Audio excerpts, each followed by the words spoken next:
लाड़की बहन योजना में मैंने आपको बताया था कि जिनके हस्बैंड या फादर नहीं है तो वो केवाईसी कैसे कंप्लीट कर सकते हैं। तो मैंने आपको कहा था कि आप पहला स्टेप कंप्लीट करके रखिए, जिसमें आप आपका आधार कार्ड नंबर एंटर करिए, कैप्चा फिल कर दिए और आधा जो है अपनी केवाईसी है वो आधी कंप्लीट करके रखिए। जब कोई न्यू अपडेट आ जाएगा इस टॉपिक पे तो हम आपको इन्फॉर्मेशन प्रोवाइड करेंगे।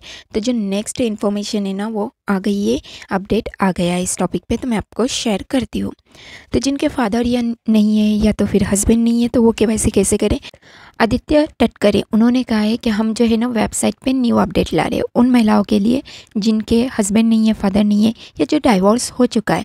तो जो डाइवोर्स का डॉक्यूमेंट्स होता है वो डॉक्यूमेंट्स, और अगर डेथ वगैरह हो गई होंगी तो डेथ सर्टिफिकेट, ये जो 2 डॉक्यूमेंट्स है वो आप रेडी रखिए। ओके, तो ये न्यू अपडेट आया है और उन्होंने कहा है कि 18 नवंबर लास्ट है, बट हम और डेट बढ़ाने वाले हैं उन महिलाओं के लिए जिनके हस्बैंड और फादर नहीं है, जिनकी केवाईसी इनकम्प्लीट रह चुकी है।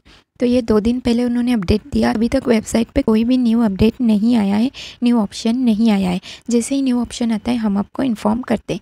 तो अभी तो फ़िलहाल के लिए तुम वही कर लीजिए जो मैंने आपको पहले भी कहा था कि आप पहला स्टेप जो है खुद की आधार कार्ड डाल के केवाईसी कंप्लीट करने का वो करके रख दीजिए। जैसे ही कोई न्यू अपडेट आता है मैं आपको इन्फॉर्म कर दूँगी।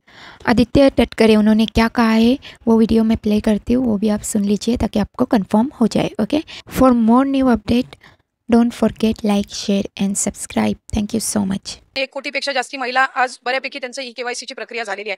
ज्यांच्या पतीचं निधन झालेलं आहे किंवा वडिलांचं निधन झालेलं आहे किंवा डिवोर्स असतील म्हणजे एकल महिला असतील, त्यांच्यासाठी आम्ही वेबसाईटवर एक ऑप्शनच्या संदर्भातलं एक वर्किंग करत आहोत, की त्यांच्या पतीचं किंवा वडिलांचं जर निधन झालं असेल तर त्यांचं डेथ सर्टिफिकेट किंवा डिवोर्स झाला असेल तर ते डिवोर्सचे पेपर्स अपलोड करण्याच्या दृष्टिकोनातून हे आम्ही तिथं ऑप्शन्स तयार करत आहोत. त्यासाठी वेबसाईटमध्ये ज्या काही त्या पेजवर ज्या काही बदल करण्याची गरज आहे त्याची प्रक्रिया ही आम्ही सुरू करत आहोत. त्यामुळे साधारणपणे ज्या सर्व पात्र महिला आहेत त्या लाभापासून वंचित राहता कामा नये या दृष्टिकोनातून आम्ही काम करत आहोत. 18 नोव्हेंबरपर्यंत साधारणपणे ई-केवायसीची प्रक्रिया आहे. त्याच्यामध्ये पण जो मधल्या कालावधीमध्ये पाऊस